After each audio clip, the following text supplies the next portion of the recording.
Bon, eh bien, je crois qu'on peut dire qu'on sortira jamais de cette cave, Dark. Sortez-moi de cette cave. Je veux battre ce tombeau pour maison. Et si je respecte la mission, je risque de finir en chien de lave. Je risque de finir en chien de lave. Ouais, bref, on n'a trouvé aucune sortie, et la seule porte est verrouillée de notre côté. Ce qu'il nous faudrait, c'est... Y'a quelqu'un ici? Tony. Oh les gars, qu'est-ce que vous faites là? Avec les autres, Ah, on croyait non, que vous Tony. étiez Non, mort. non, Et non, le pas. gars, ça y est, ben... Bah, qu'est-ce qu'il y a? Et ben voilà, t'es coincé avec nous. Vous étiez coincé? On n'est pas sorti. Et bientôt on finira comme Empty Ice, là. Ah. Eh, nous regarde pas comme ça. On était obligés de se nourrir. Sinon, tu venais faire quoi ici, en fait? Ah oui. Ah c'est, il m'a envoyé ici pour récupérer des feuilles pour les imprimantes. Oh putain, qu'est-ce qu'il glande? Erika, Ouais, qu'est-ce qu'il y a? passe-moi SDA. Okidoki. Salut ma petite ch'toublique ici Nounette. C'est Asahi. Ah, oui, Asahi, qu'est-ce que je peux faire pour toi? Eh ben, j'ai envoyé Tony, mais il revient pas. Alors c'est toi qui vas aller me chercher des feuilles au sous-sol. Et tu vas maintenant parce que... J'espère qu'on va pas rester trop longtemps ici. Oh non, ça va aller vite, tu vas voir. C'est pas comme si nous, ça faisait 3 épisodes qu'on était ici. Ah ouais, c'est vrai. Bon, les feuilles d'imprimante, elles sont où? Hein? Mais... SDA. Hein? Mais merde. J'ai pas compris. Vous m'avez fait peur. Ça m'a fait fermer la porte. Ouais, on a vu. Ouais, bah toi aussi, t'es coincé avec nous maintenant. Hein? Oh merde! Bienvenue parmi nous, mon pote. Super. Mais putain, mais qu'est-ce qu'il fait lui aussi? Bon, allez, au grand mot, les grands remèdes. On va faire un mail. Allez, me chercher du papier pour l'imprimante, merde. Signé Asahi, votre boss, qui vous chie à la gueule. Voilà, et on envoie à tout le monde. Il devrait bien y en avoir un qui va se bouger le cul, hein. Bon, on va faire quoi maintenant? Comment ça? Bah, faut qu'on trouve un moyen de sortir. Hein? Pour ne pas rester enfermé ici éternellement. Ah, ok. Alors, les feuilles. Ah, Apollo? Ah, pousse-toi, Apollo. Luffy! Dépêche-toi, Luffy. Ah, mais c'est bon, me pousse pas. Erika d'amour! Mais qu'est-ce que vous foutez là? Attention, la porte. Oh putain, non, les poulets, encore. Bah quoi? On peut toujours pas sortir. Non, on ne peut toujours pas sortir, non. Ah, bon. C'est bon, voilà la sortie. Je crois que nous pouvons dire que nous les avons semés. Nous l'avons échappé, Belle. Est-ce que tu vas bien, Flora? Tu n'es pas trop secouée? Non, pourquoi? Calme-toi, Luc, voyons. Ah. Dis-moi, as-tu trouvé la réponse à mon énigme? Eh bien oui. Si les 4 façades d'une maison sont exposées au sud, c'est qu'elle est forcément située au pôle Nord.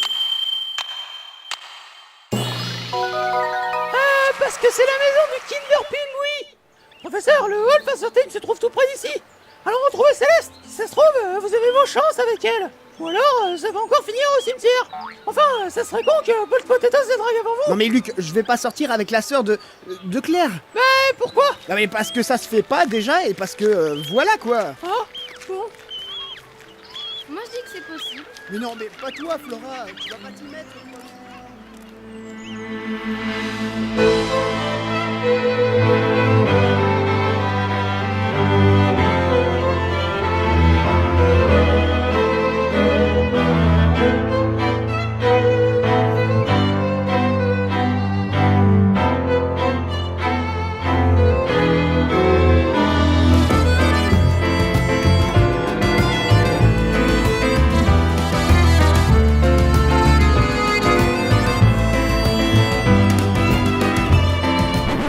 Ah, Letton, votre enquête avance? Je pense que oui.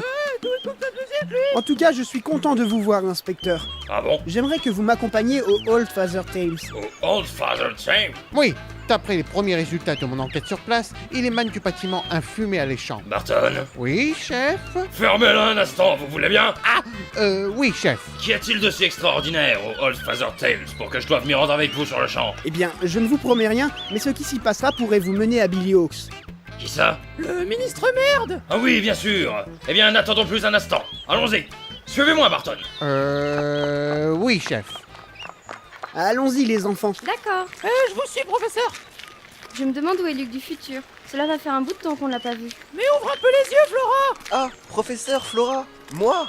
Je suis content de vous retrouver. Et bah alors, où étais-tu parti? Je menais l'enquête de mon côté. Je suivais une femme suspecte que j'avais vue en ville. Je me suis rendu compte qu'elle vous suivait et j'ai décidé que je devais en apprendre plus sur elle. Tu dois sûrement parler de Céleste. Dis-moi grand Luc, où se trouvait-elle la dernière fois que tu l'as vue? Eh bien, j'ai perdu sa trace à un moment, et quand je l'ai retrouvée, elle entrait dans ce restaurant.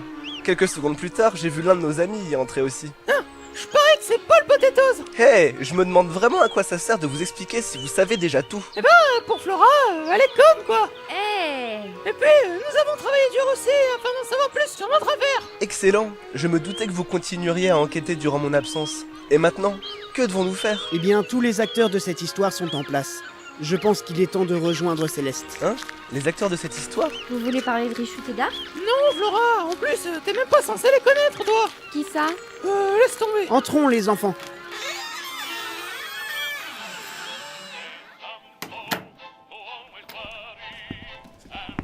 Bonjour, messieurs, dames. Rebonjour. Nous étions dans les parages et nous avons décidé de repasser dans votre restaurant. Ah, eh bien, sachez que vous serez toujours les bienvenus au All Father Tales, monsieur. Avez-vous trouvé le gentleman aux hautes formes que vous recherchiez? Oui, et encore merci de votre aide. Ah bah de rien, je suis ravi d'apprendre que je vous ai aidé à le trouver. Professeur, il y a Céleste assise à cette table. En effet. Vous êtes là. Je suis tellement soulagée que vous vous en soyez sorti indemne. Eh bien, je ne pouvais pas les laisser m'attraper avant d'entendre ce secret que vous avez mentionné. J'ai l'impression que vous en avez déjà découvert une partie par vous-même, n'est-ce pas? Comment? C'est vrai, professeur? Et Letton, si vous savez quelque chose, c'est le moment de nous le dire. Toutes les personnes concernées semblent être présentes, alors je vais essayer d'expliquer du mieux possible. Vous croyez qu'il va faire semblant de s'endormir pour tout expliquer?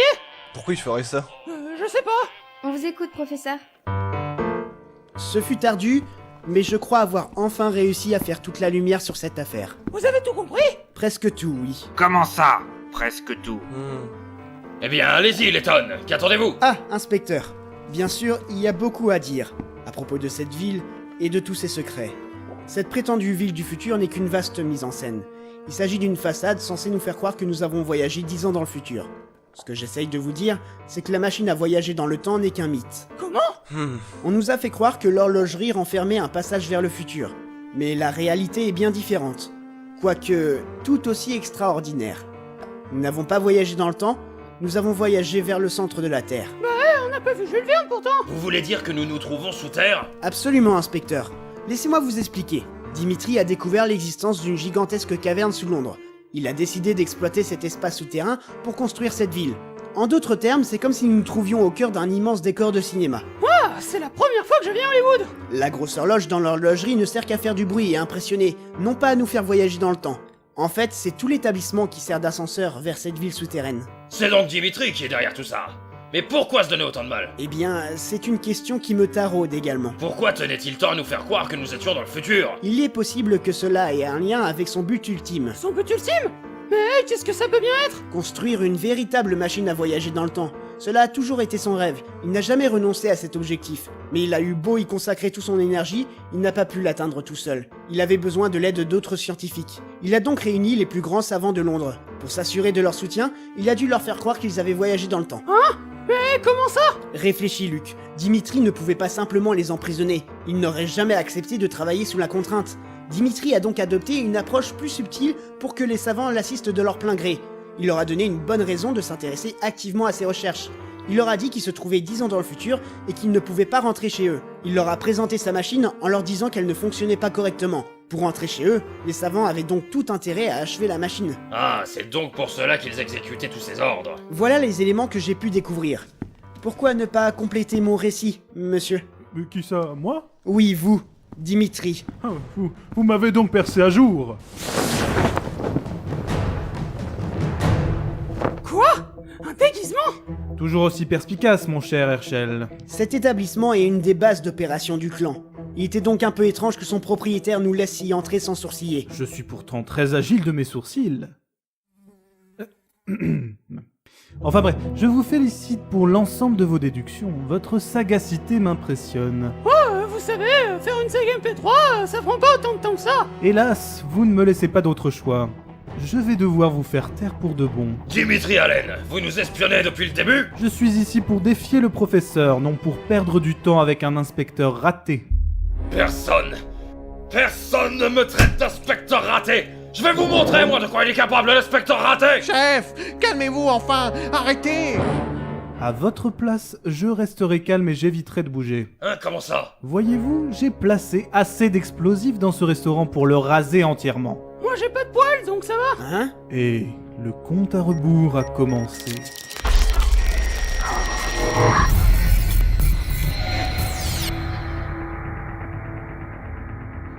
Mais vous êtes fous! Oh oui! Vous êtes donc prêt à sacrifier votre vie pour nous faire taire? Ma vie? Oh non, certainement pas. J'ai bien l'intention de m'en sortir. Je sais dans combien de temps tout va exploser et je sais comment sortir d'ici sain et sauf. Et si vous pensez pouvoir vous enfuir, je vous conseille d'y réfléchir à 2 fois.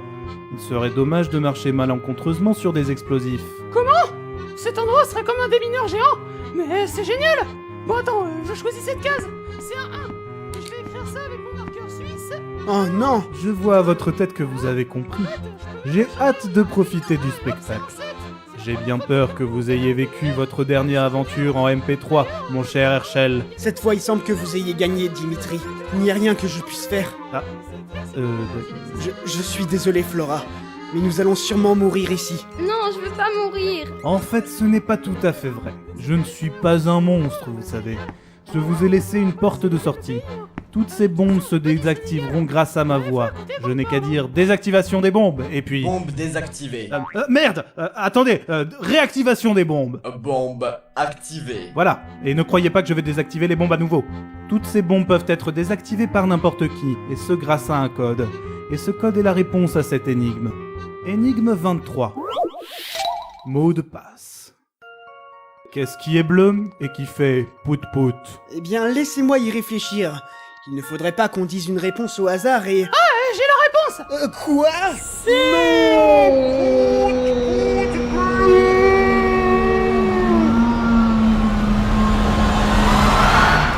Bombe désactivée. Ah, bien joué.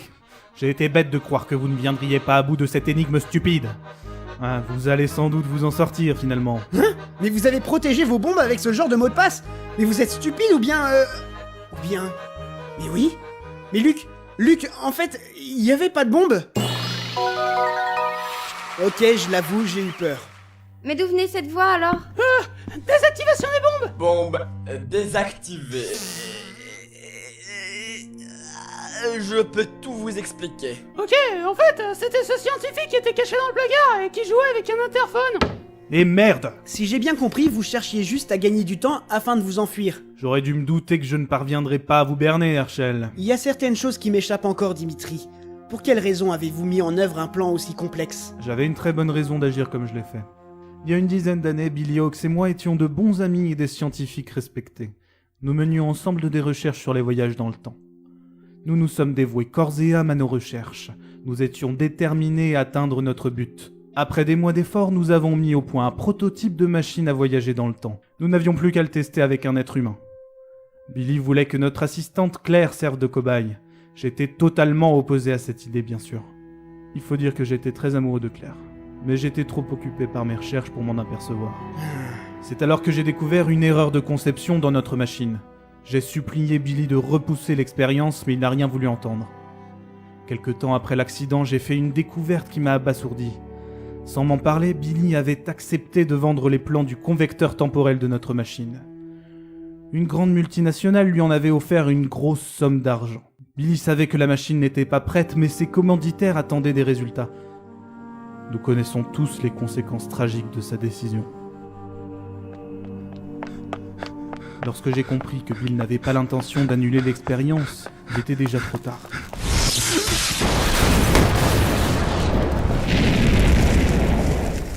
Non, c'est pas possible. Qu'as-tu donc fait, Billy? Pourquoi tu... Non. Non. Claire.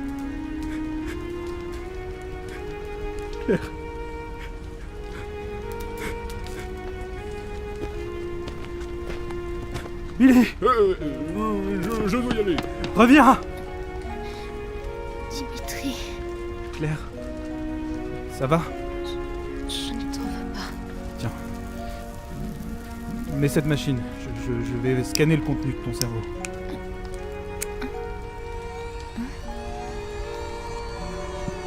Scan complet. Veuillez insérer un disque amovible. Oui, un disque. Là, on dirait une clé USB cramée. J'espère qu'elle marche.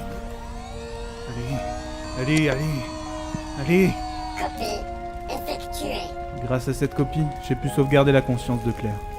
Il fallait que je cache son enveloppe charnelle. Je l'ai donc mis en lieu sûr pour l'enterrer par la suite. Quant à Billy...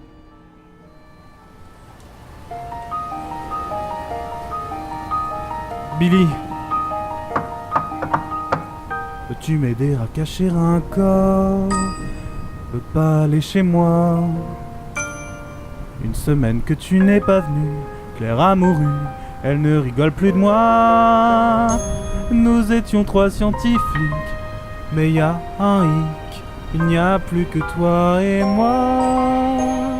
Peux-tu m'aider à cacher un corps?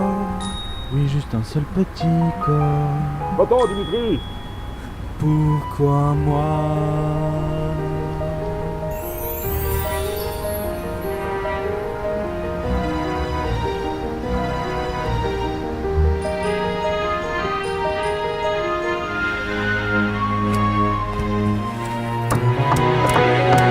Je ne veux pas la perdre encore. J'ai déjà fait cette erreur.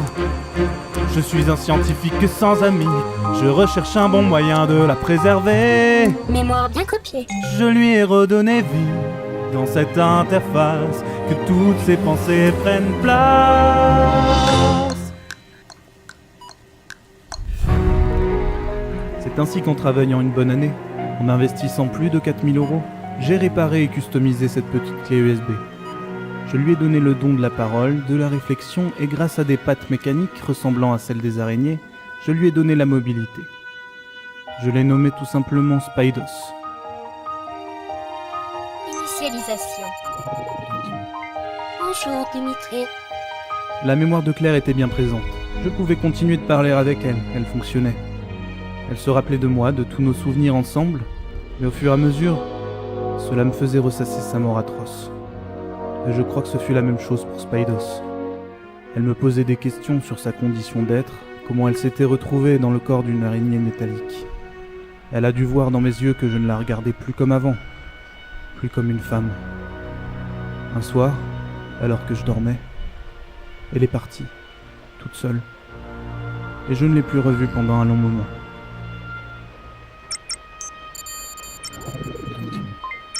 Dimitri, pourquoi j'ai des sentiments? Pourquoi je ne peux t'en parler? Tu me dis sois forte, on va tout refaire. Je ne suis plus une personne, mais des données. Tu n'as plus le même regard, les yeux qui scintillent.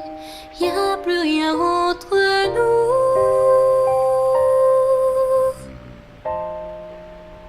Je voudrais juste qu'il m'aime encore.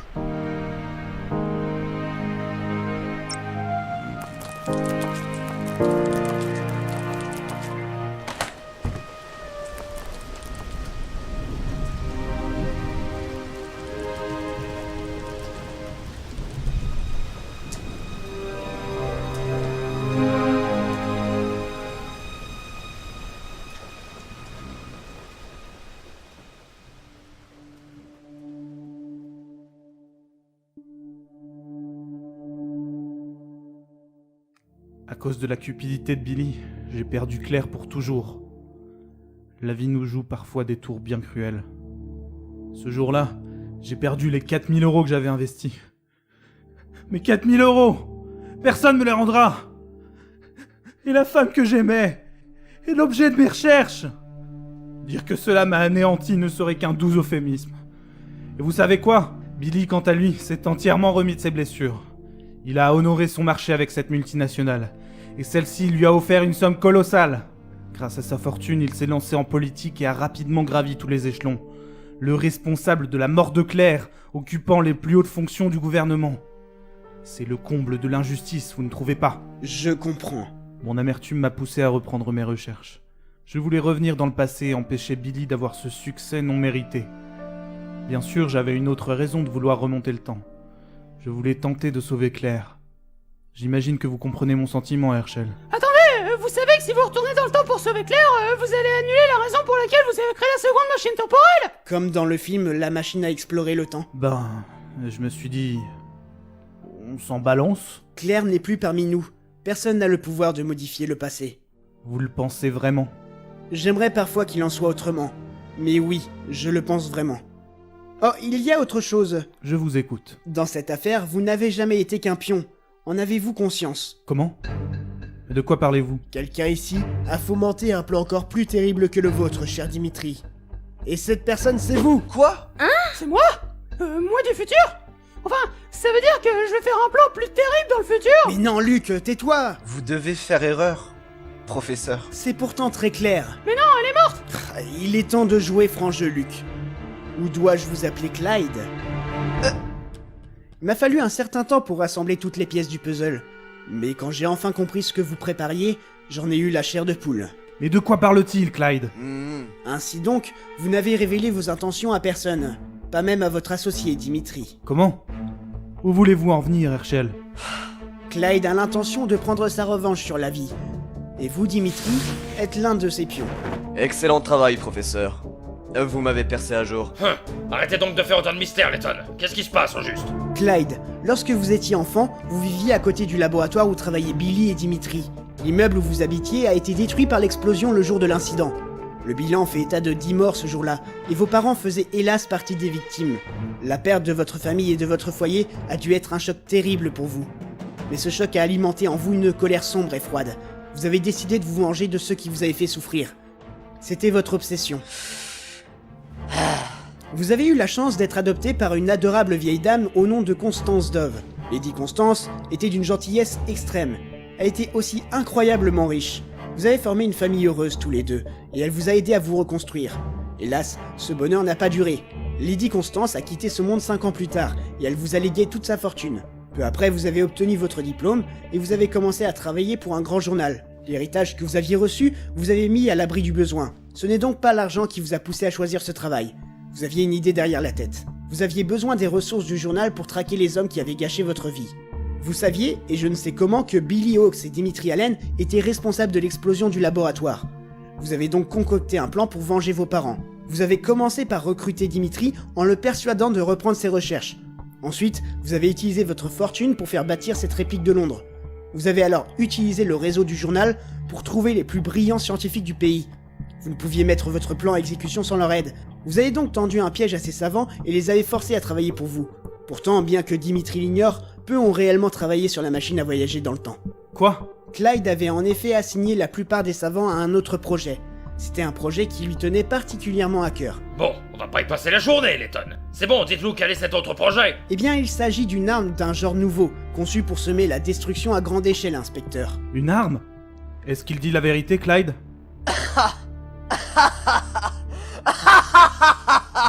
Et dire que les scientifiques sont censés être très lucides. Quoi? Alors lui aussi porte un déguisement? C'était pas le vrai moi du futur? Arrêtez de dire que c'est juste un déguisement. Ce que nous faisons est beaucoup plus compliqué et beaucoup plus beau. On se met dans la peau d'un personnage, au point que tout le monde pense que vous êtes la véritable personne. Voilà ce que Don Potatoes, Dimitri et moi-même faisons. C'est du cosplay. Oh non, les fourbes! Mais c'est machiavélique! Vous n'avez toujours pas compris? Dimitri, le but que je poursuis, certains diraient la vengeance. Mais il s'agit en réalité de justice, d'un combat contre la science aveugle et les politiciens véreux. Comment ils font pour faire des trucs scientifiques s'ils sont aveugles? Que voulez-vous dire, Clyde? Bon, à se discuter. Je vais vous montrer ma bite.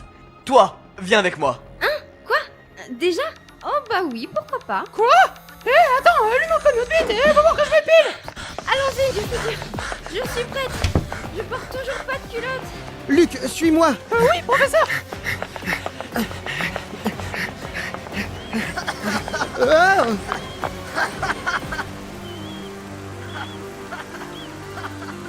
Professeur, qu'allons-nous faire?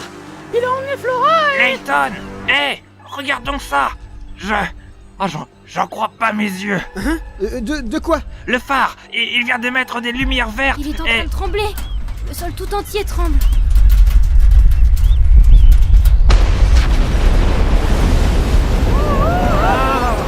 Attention! Mais qu'est-ce que...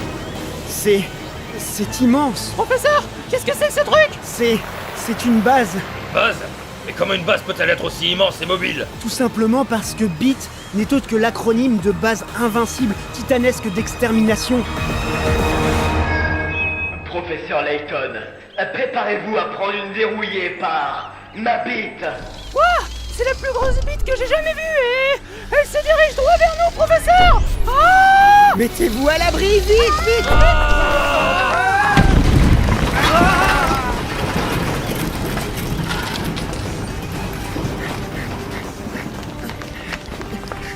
Il a détruit le restaurant. Vous n'avez rien? Oh, ça va. Pareil. Letton, expliquez-nous ce que c'est. Bah, il a dit tort, c'est une bite.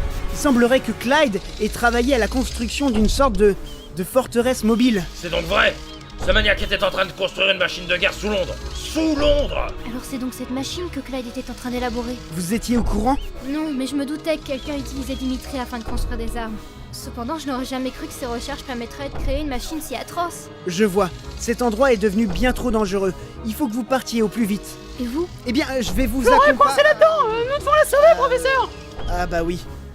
Je dois aller sauver Flora en fait. Mais vous êtes fou? Oh oui! Regardez cette machine, vous pourriez vous faire tuer. Attendez, professeur, Spydos n'est plus dans ma blouse. Elle est partie avec Clyde. Tu vas aller sauver la fille de riche? C'est ça, Layton? Oui, Paul.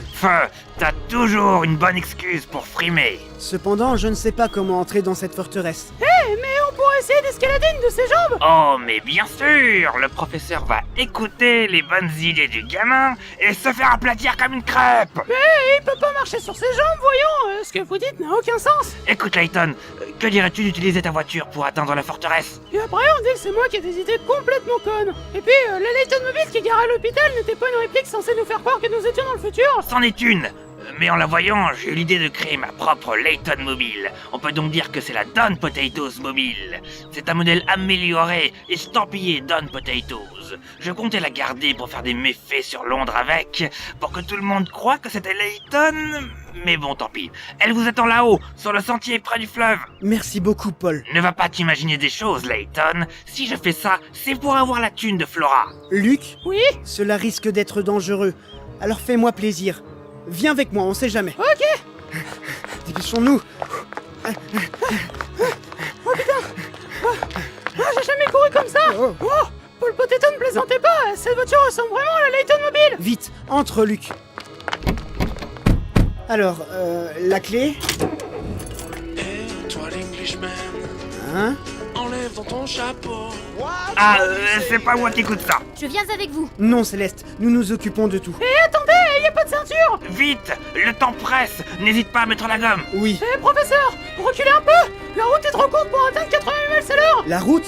Là où on va, on n'a pas besoin de route. Accroche-toi! Hé, Letton! Vous pouvez pas faire ça! Vous avez perdu la tête!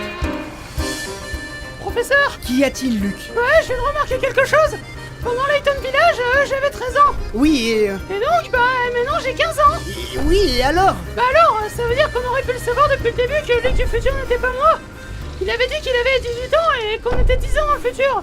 Or, 15 ans plus 10, ça fait pas 18. Ça fait genre 23 ans. Oh. Professeur, regardez, il utilise des canons maintenant. Et il tire sur tous les bâtiments. Oui, j'ai vu.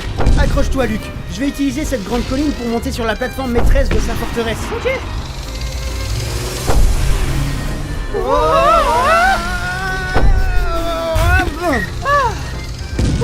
Maintenant, on va rentrer dans sa carlingue. Allumez vos phares, professeur. Ah oui, merci, Luc. Voilà la sortie. Attention, c'est une impasse. Et voilà. Sortons vite, Luc. Vous savez, j'ai pas eu peur, hein, professeur. Notre priorité est de trouver l'endroit où Clyde a emmené Flora. Oui, professeur, mais cette forteresse est immense, elle pourrait être n'importe où. Commençons par le commencement. Nous devons trouver un moyen d'entrer. Il y a une porte ici, mais elle est verrouillée. par une énigme. Voyons voir. Énigme finale.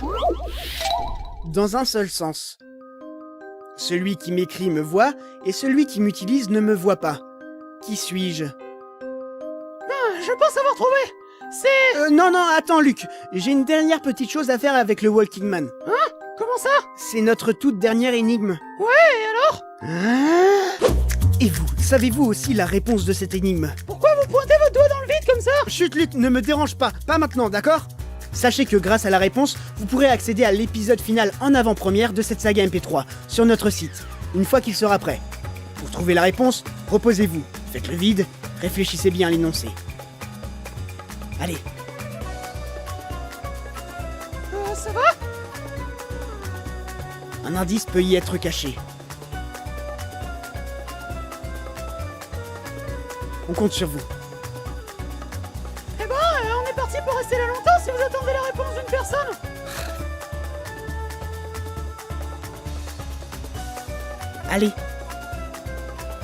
Allez, faites-nous voir que ces 3 opus vous ont permis d'acquérir de l'expérience en résolution d'énigmes. Allez, j'attends. Vous pouvez trouver la réponse. C'est simple. Enfin, c'est simple pour moi. Bon, écoutez, je reste là. En attendant que vous trouviez.